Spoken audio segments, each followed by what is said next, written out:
I'm joined by Avner Gavriyahu. He's the co-director of Breaking the Silence, an organization of veteran soldiers who've served in the Israeli military since the start of the Second Intifada and have routinely exposed to the public the reality of what it is like to enforce the occupation in the occupied West Bank. Avner, it's good to see you again. Thank you for being with us. I should tell our viewers, you sort of helped me through the West Bank and understanding what that occupation looks like on the ground. And when things like this happen in Jenin, it becomes complicated for my viewers to understand. Was this an effort to get rid of militants, or what the Israeli government calls terrorists, or was this something else? Because the things that I've heard from you are that sometimes the line is blurred between actually rooting out people who are going to kill Israeli civilians and enforcing the occupation. Yeah, so it's great to be here and great to see you again. I think we have to be clear here. The Israeli government has not only the authority, but the responsibility to protect its citizens. But I think what we're seeing and what is unfolding in Jenin and generally in the north part of the West Bank is a very distorted concept of security. And this distorted concept of security is based on the assumption that in order for the Israeli citizens living in the occupied West Bank illegally under international law to live there and to feel secure, basically Palestinians have to feel insecure.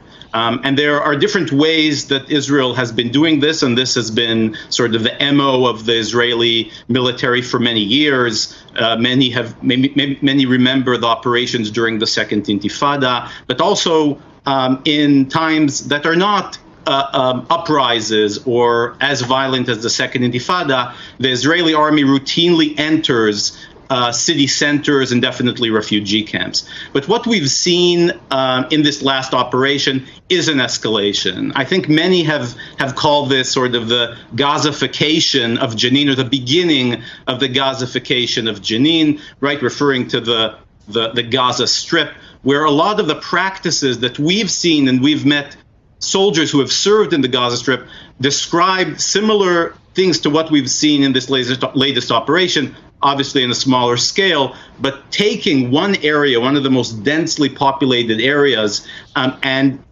basically shooing people out or making it unlivable for the people living there. That's exactly the practices we saw in Gaza. Airstrikes, just a month ago, the first airstrike in the refugee camp, first one in 20 years, this operation 20, and this is a very, very dangerous reality that we see unfolding. I don't think this is bringing Israelis any security. Additionally to what you mentioned, another Israeli was killed, another Israeli soldier was killed, and a Palestinian as well. So security this is not giving us, but definitely a promise for more and more of these operations. So this is why I want everybody to meet you, right? I literally tell everyone I have this discussion with, go to the Middle East, and I'll set you up with Breaking the Silence and Avner to have this conversation, because the narrative as it plays out here in the United States on the ground is that Israel needs to be secure, and that's a fact.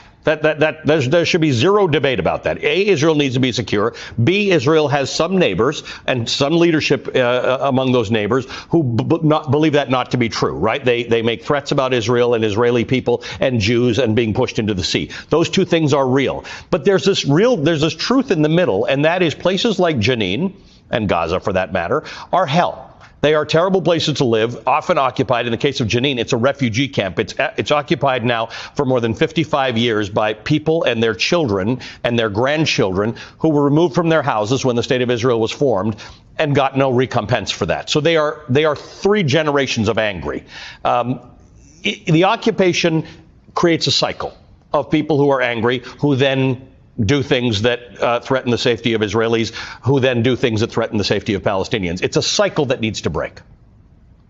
And I think exactly on that point, I was part of that cycle. I mean, I was a paratrooper. I served exactly in those areas around Nablus and Jenin.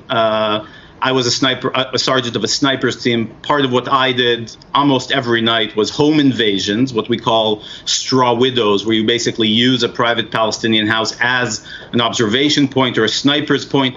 these are exactly the photos coming out of the Jenin refugee camp. And you mentioned cycles. I mean, what I've been thinking about this entire week and a half, especially since we've seen this operation in Jenin unfold, I can't stop thinking about the Palestinians that I woke up in the middle of the night, that I frightened to death, handcuffed their father, used their living room as a military post, and thinking, maybe one of these kids was one of the Palestinians that went and attacked soldiers. I mean, this cycle that we can basically look at most of the Israeli governments, but definitely under this Israeli government, the only promise that they are giving us, their citizens and Palestinians under their control, is more death, is more violence, and the dangerous steps this government has taken already in entrenching the occupation and moving forward with annexation are unfolding. I mean, this government basically backtracked on the disengagement law, the disengagement from the Gaza Strip and the north of the West Bank, where Jenin is. And this basically has opened the door for hundreds, if not thousands, of settlers to settle exactly in these areas. And that's happening right now. It is useful to know that there are people like you in Israel who are working toward that stopping. But for the moment, the momentum is on the other side. Avner, thanks very much for joining us, as always, and for the work you do. Avner Gavriel, who is the co-director of Breaking the Silence.